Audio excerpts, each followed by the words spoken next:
మహాపరిశుద్ధుడైన యేసుక్రీస్తు పరిశుద్ధమైన నామములో దేవుని బిడ్డలైన మీ అందరికీ నా హృదయపూర్వకమైన వందనాలండి.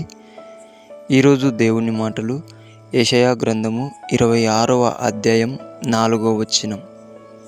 యెహోవా యెహోవాయే నిత్య ఆశ్రయ దుర్గము, యుగయుగములు యెహోవాను నమ్ముకొనుడి. ఈ రోజుల్లో ఎవరిని నమ్ముతున్నాం? మనము బంధువులను నమ్ముతున్నాం, స్నేహితులను నమ్ముతున్నాం, రాజకీయ నాయకుల్ని నమ్ముతున్నాము, అనేక మందిని నమ్ముతున్నాం. కానీ బాగా గమనించండి, ఒక్కరన్న నమ్ముకున్న వాళ్ళు సరైన వారుగా ఉన్నారా? మధ్యలోనే వదిలిపెడుతున్నారా? మీరే ఆలోచించండి. అందుకే నీవు బాధపడుతున్నావు అనేక మందిని నమ్ముకొని. అందుకే ఆయన దేవుడు నీతో ఈరోజు మాట్లాడుతున్నాడు. ఏమని? యెహోవా యెహోవాయే నిత్య ఆశ్రయ దుర్గము. నిత్యం మనకు ఆశ్రయంగా ఒక దుర్గముగా ఉండేది ఎవరు? దేవుడు మాత్రమే. యుగయుగములు, ఒకరోజు 2 రోజులు కాదు, యుగయుగములు మనము మనుషులను కాదు నమ్ముకోవాల్సింది, దేవుణ్ణి మాత్రమే. ఆయన నమ్మి చూడు. నువ్వు ఏ ఒక్క రోజు కానీ, ఏ ఒక్క నిమిషము కానీ మోసపోయే క్షణం ఉండదు నీ జీవితంలో. అంతటి నమ్మకము గల దేవుడు ఆయన.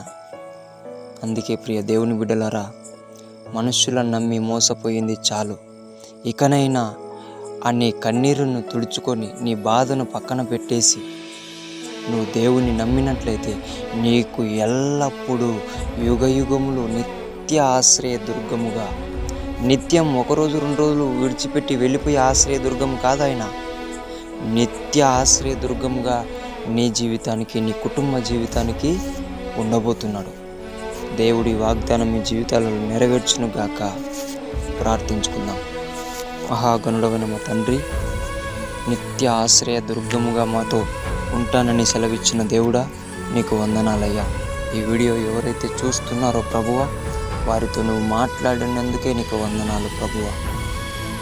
ఆ బిడ్డలు నానా ఎంతోమంది దగ్గర ఆశ్రయం ఉందని చెప్పేసి, అది నిత్యం ఉంటుందని చెప్పేసి నమ్మి మోసపోయి కన్నీరులో బాధలో ఉంటున్న బిడ్డలని జ్ఞాపకం చేసుకొని, నిన్ను నమ్ముకొని ఉంటుండగా ఇప్పుడు నిత్య ఆశ్రయ దుర్గముగా వారిని, వారి కుటుంబములను నీవే కాపాడమని, సహాయం చేయమని యేసు నామములో ప్రార్థిస్తున్నాం తండ్రి. ఆమేన్.